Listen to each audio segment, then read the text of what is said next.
아합 왕이 죽고 그의 아들 아하시아가 드디어 이스라엘의 또 왕이 되었습니다. 근데 그 아하시아가 어느 날 다락 난간에서 떨어지게 됩니다.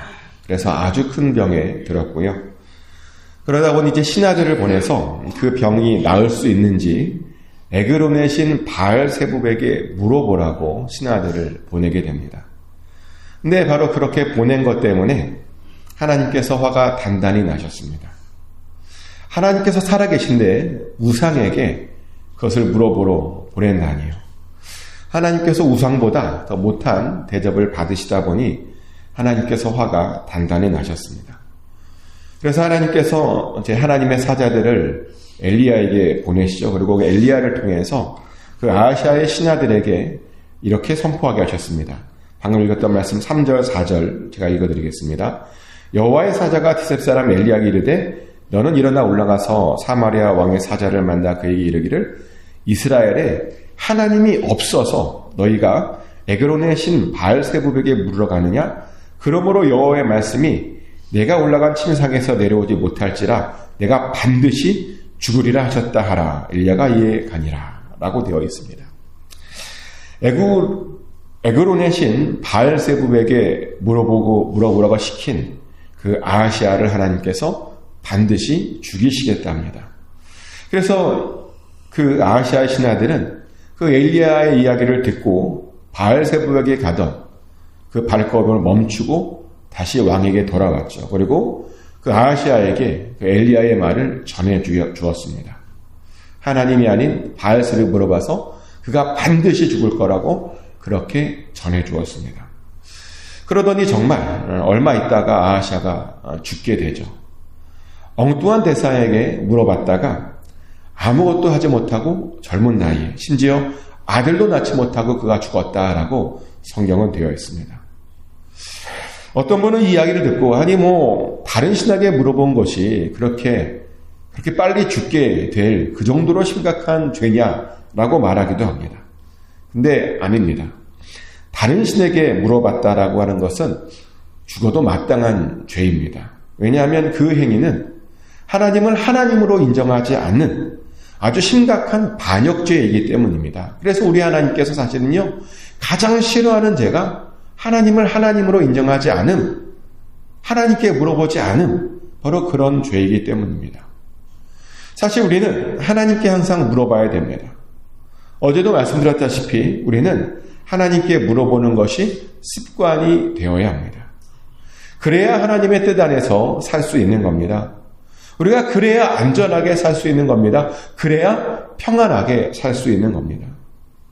하지만 어떤 애들은 보면 물어보긴 물어봐요. 근데 그 아하시아처럼 엉뚱한 사람들에게 무상하게 물어보고 어떤 사람은 점쟁이에 물어보고 어떤 사람들은 우상에게 물어보고 어떤 사람들은 오늘의 운세를 들여다보고 그런 사람들이 많습니다. 물론 어떤 때는요, 하나님께서 하도 답답하셔서 어떤 때는 그래요. 점쟁이의 입술을 통해서도 진리를 가르쳐 줄 때가 있더라고요. 보니까 점쟁이를 통해서도 성경에도 그런 장면이 있죠. 사무엘 선지자가 죽고 이제 블레셋이 이스라엘을 쳐들어왔는데요. 그러자 사울 왕이 너무나 두렵고 뭘 해야 될지 모르니까 어떤 신접한 여인을 찾아가서 그 여인에게 사무엘의 혼을 좀 불러달라라고 요구를 하죠. 그랬더니 그 요구대로 그 신접한 여인이 사무엘의 혼 같은 것을 불러내 주었습니다. 근데 제가 전에도 한번 말씀드렸죠. 그때 나온 것은 사무엘의 혼이 아니었을 거라고, 귀신의 영이었을 거라고. 왜 그렇게 말씀드렸냐면 우리 하나님께서는 죽은 자와 산 자의 그런 교제를 절대로 허락하지 않으시기 때문이죠. 그러다 보니 그때 사무엘의 영이 나타났을 리가 없습니다. 이것은 제 이야기가 아니라 모든 학자들이 다 동일하게 이야기하는 겁니다. 근데 귀신의 영이 나와서 이제 사울 왕에게 이야기를 해주는데, 근데 놀랍게도 사울 왕에게 굉장히 바른 이야기를 해줘요. 귀신이 나와서 하는 말이 뭐라고 말하냐면 왜 자기에게 물어보냐입니다. 하나님에게 물어봐도 되는데, 선지자들에게 물어봐도 되는데 왜 자기에게 물어보냐입니다. 자기에게 물어봤으니 이제 알려줄 텐데 하나님께서 그 나라를 다윗에게 줄 것이랍니다. 사울왕이 하도 하나님의 목소리를 순종하지 않아서 다 이런 일이 벌어진 것이랍니다. 그래서 그 전쟁에서 사울왕도 죽고 그 아들도 죽게 될 것이랍니다. 이런 이야기를 신접한 여인이 불러낸 그 귀신이 사울왕에게 해 주었습니다. 이렇게 하나님도 답답하시면요, 너무 답답하시면 귀신을 통해서라도 하나님의 뜻이 전달되게 하시죠. 하나님께서 너무 답답하시면 신접한 여인을 통해서도 하나님의 뜻을 전하기도 합니다. 근데요, 그렇게 들었다고 좋은 게 아니에요. 왜냐하면 그렇게 귀신이나 무당을 통해서 하나님께서 말씀하실 때는 그 이야기가 절대로 축복의 이야기가 아니기 때문입니다. 그렇게 엉뚱한 존재를 통해서 말하잖아요. 그러면 그 말씀들은 100% 심판의 말씀이라는 겁니다. 하나님께 묻지 않고 다른 것들에게 물어봤을 때 그 들을 수 있는 대답은 진실일 수 있지만 안 좋은 이야기라는 겁니다. 그래서 우리는 반드시 제대로 된 대상에게 물어봐야 됩니다. 오직 하나님께만 물어봐야 된다는 겁니다. 하지만 많은 애들이 아까도 말했듯이 심지어 예수를 믿는다고 하는 사람들조차도 꽤 많은 권사님들이, 집사님들이, 장로님들이 그렇게 점쟁이를 찾아간대요. 어떤 사람은 스님도 찾아간대요. 몇 년 전에 그런 일이 있었어요. 아주 유명한 이야기인데 아마 들어보셨을 거예요. 한국에 한동안 불교에서 증문즉답이라는 것이 유행했던 적이 있습니다. 혹시 아십니까? 증문즉답? 몇몇 지혜롭다고 하는 스님들을 앞에 모셔놓고 청중이 그 옆에 둘러싸서 그 자리에서 직접 물어보는 거예요. 그럼 직접 물어보면 직접 그제 들은 대로 대답을 해주는 그런 것이 유행을 했었는데, 원래 그게 우리 기독교 전통인데 그걸 불교가 가져가서 쓰고 있는 거죠. 증문즉답이 되게 유행했는데 그 증문즉답으로 유명한 스님 중에 누가 있냐면 법륜스님이라는 사람이 있습니다. 근데 어느 날 그 법륜스님의 증문즉답에 어떤 교회 사모님께서 참석하셔서 그 스님에게 질문을 던졌대요. 제가 그 사모님이 던진 질문 내용을 그대로 읽어드려 보겠습니다. 뭐라고 질문했냐면 이런 질문입니다. 지혜롭고 자애로우신 스님께 여쭐 수 있도록 허락해 주신 하나님께 감사드립니다. 성실하고 최선을 다하는 남편에게 길이 열리지 않고 악한 일을 겪으니 괴롭습니다. 남편은 개신교 목사님인데 국내에서 석사를 마치고 세계 유수대학에서 박사학위를 받았습니다. 형제 많은 가난한 농가에서 태어난 남편에게는 쉽지 않은 길이었습니다. 유학길에 오르기 전에 모 단체의 장학생으로 선발되었으나 결국은 장학금을 받지 못했습니다. 선발자가 자기 지인으로 장학금 수여자를 변경해서 가로챘다는 사실을 뒤늦게 알고 실망이 컸지만 꿈이 있었기에 열심히 했습니다. 학위를 취득한 후에 돌아와 연구하며 강사 생활을 하다가 교수로 임명될 기회가 있었는데 그때도 연구 실적이나 심사 기준에서 1등이었던 남편이 아니라 2등인 사람이 인맥을 내세워 임용되었습니다. 많이 울고 절망했지만 하나님의 뜻이 다른 곳에 있으리라고 믿고 견뎠습니다. 그러다가 어떤 교회에 초빙이 되어 목회를 하게 되었는데 제 남편 전에 여러 명의 목사님을 핍박해서 내쫓은 전력이 있는 교회였습니다. 교회 역사가 그렇다 보니 성도님들이 다 떠나버리고 시골의 집성촌처럼 한 일가를 중심으로 하는 소수만 남아있었고 개중 대부분이 장로님과 권사님들이었습니다. 남편은 6년 동안 새벽부터 밤늦게까지 최선을 다하면서 사랑으로 성도들을 보살피고 교회 재건에 힘썼습니다. 그런데 장로들이 5년째 되던 해부터 1년 동안 핍박과 조롱과 멸시와 인격 모독을 비롯한 온갖 악랄한 방법으로 괴롭혀 결국 남편은 올해 3월에 사임했습니다. 용서하자 마음 먹다가도 장로며 교회가 어찌 그리 악할 수 있나 싶어 참담하고 억울했습니다. 이런 나날이 2년 정도 계속되다 보니 마음도 몹시 몸도 많이 상했습니다. 제가 어떻게 기도해야 남편의 길이 열릴까요? 어떻게 해야 늘 최선을 다하지만 빼앗기기만 하는 남편에게 하나님께서 교회를 교회되게 하고 성도를 성도되게 하는 지도자로서의 길을 열어주실까요? 라고 어떤 사모님이 법륜 스님에게 질문을 하셨답니다.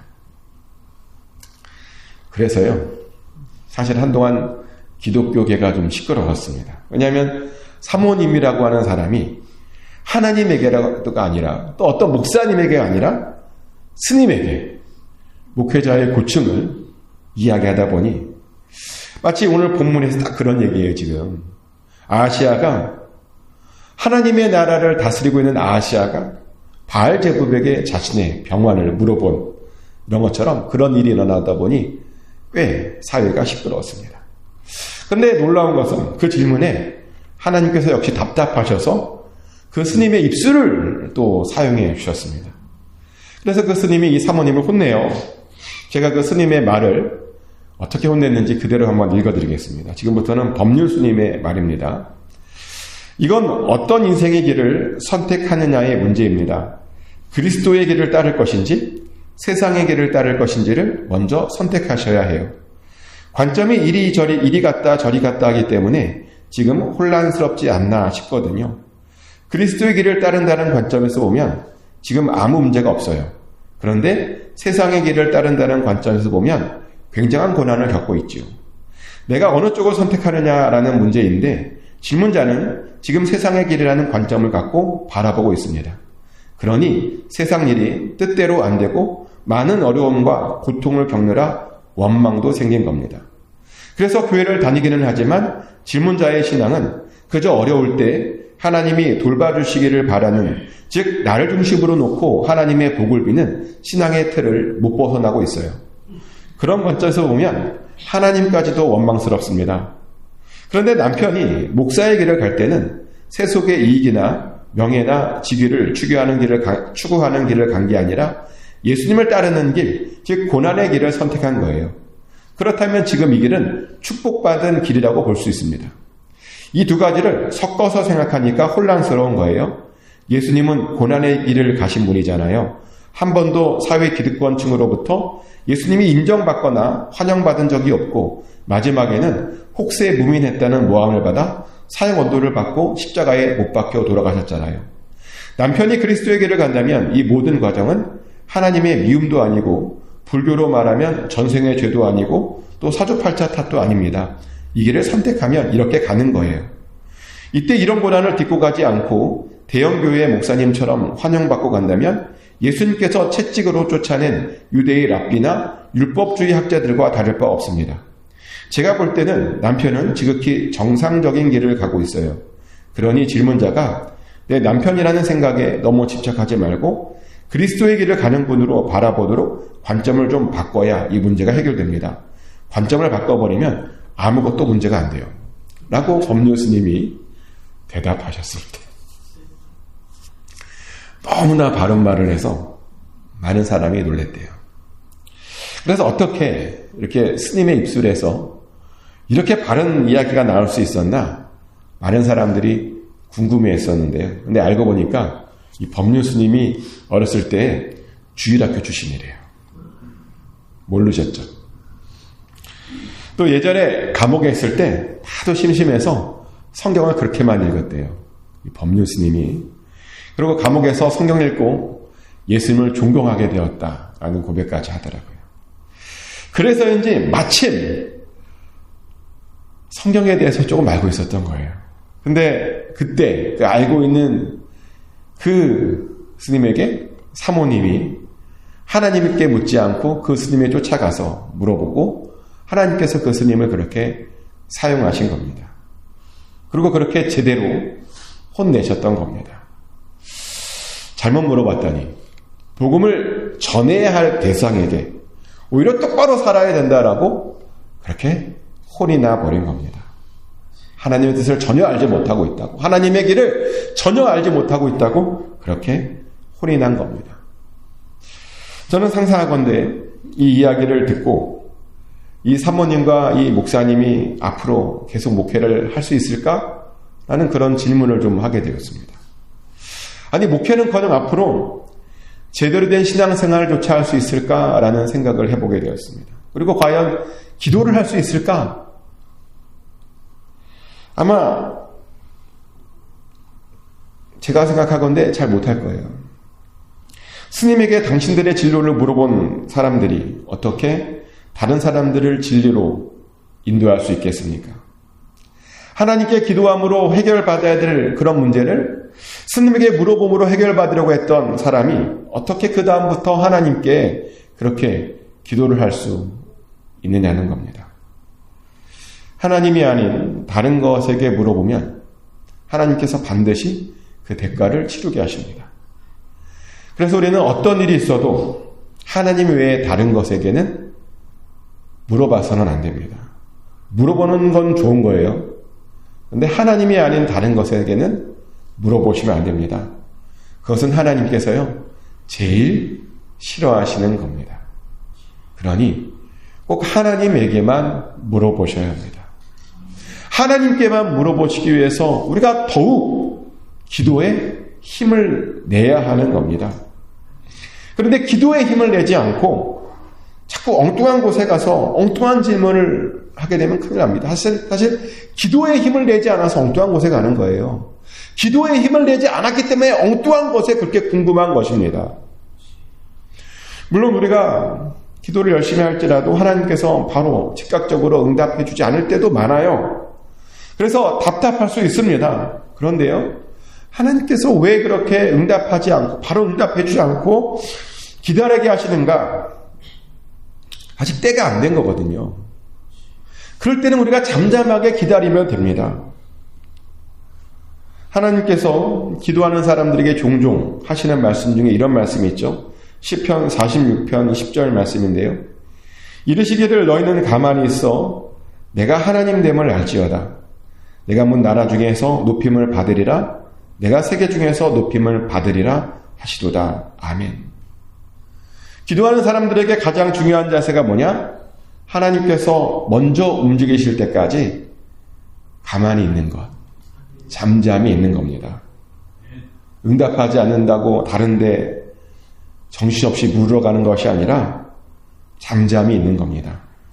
하나님 앞에, 그리고 하나님 앞에 나아가서 하나님께 물어보는 겁니다. 하나님께서 먼저 일하실 때까지 기다리는 겁니다. 사실 저도 그렇게 해요. 왜 저라고 응답받지 못하는 기도 제목들이 없겠습니까? 저도 많아요. 목사지만 응답받지 못하는 제목들 많습니다. 근데요, 응답 못 받았다고 헛된 짓은 하지 않습니다. 저는 그냥 잠잠히 있습니다. 하나님께서 먼저 일하실 때까지 기도하며 계속 하나님 앞에 머무르려고 노력합니다. 그러면 놀랍게도 때가 되면 하나님께서 해결해 주십니다. 하나님께서 앞서가 주십니다.